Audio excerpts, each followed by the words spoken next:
Hey guys, it's me, Niara, and today I'm going to be telling an absolutely insane story.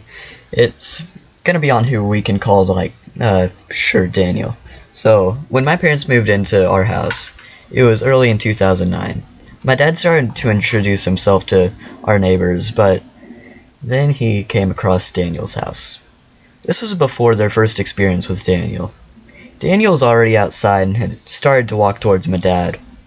As Daniel slowly got closer to my dad, my father noticed that Daniel had something on his hip that he had his hand on. But my dad just kept on walking towards him, and when he got close enough, before my dad even got a word out, Daniel slowly started to pull out the strap. Daniel started to interrogate my dad, and he started asking my dad if he really lives there, while slowly making threats with the strap. He started asking my dad if he really lived there and making it more and more visible. My dad then, as calmly as possible, started to explain that he just moved in and that he had a wife and children waiting for him to come home. Daniel then started to tell my dad that he didn't believe him. I don't really know how you do that. You're just like, yeah, I just moved in. No, you didn't. You didn't move in. You're lying. You're robbing houses, and I don't believe you. Just, why do you think that? I mean, I don't really understand that much. I mean, I don't really know what he was going about there, but yeah, that's just Daniel for you. But yeah, Daniel started to tell my dad that he didn't believe him, and how was he supposed to know that my dad wasn't lying? Daniel then made my dad walk all the way to our house, which was a few blocks away, and as Daniel followed him to make sure my dad wouldn't run away, not really too sure why he thought my dad was gonna, run away in the 2-minute walk, or what he was gonna do. Did he think he was gonna go and, commit a felony in the 2 seconds that Daniel wasn't watching him?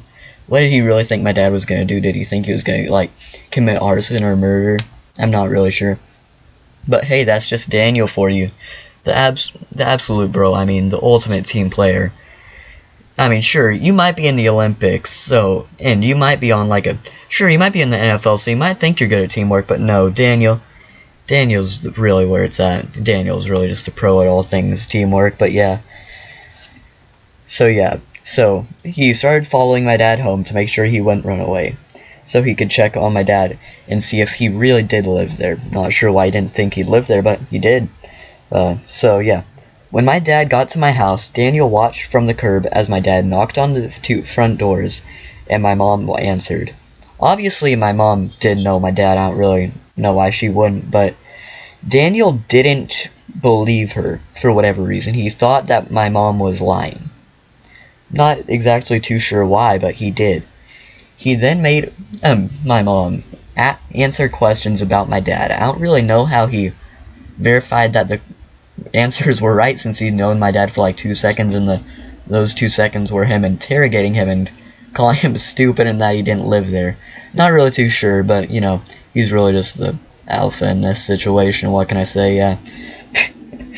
But yeah, so obviously she knew my dad, but Daniel started making my mom ask my dad questions and trying to see if he actually did live there and know her. Once Daniel was finally satisfied that my dad did in fact live in our home, he called my dad over to go and talk to him.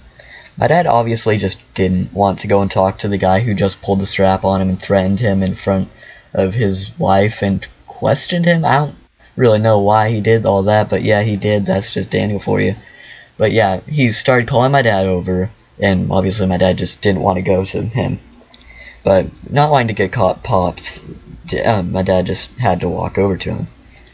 Daniel then tried to justify what he did.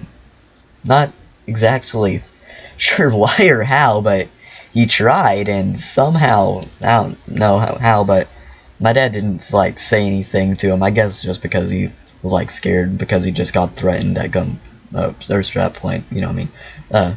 But yeah.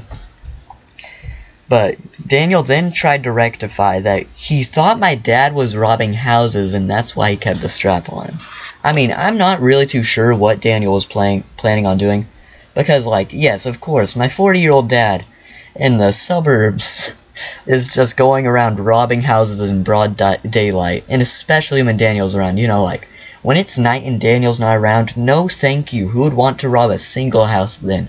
No thank you, that's just disgusting. Who would want to ever do that?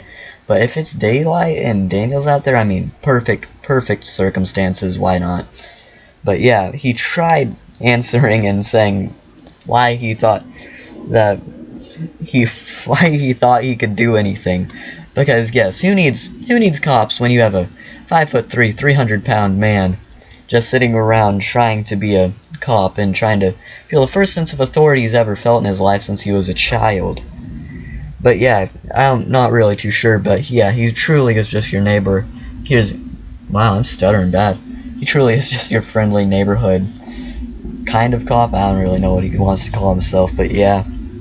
And but yeah, he just tried to rectify what he did, because who needs cops when you just have the best of law enforcement, Daniel, the absolute G, the absolute, I don't even know what to say at this point. He's just ridiculous. He's delusional. I have an absolute ton of other stories about Daniel, and if you guys do want to hear those stories, I have a ton of them, so just please like, comments, and subscribe. It really does help me out a ton.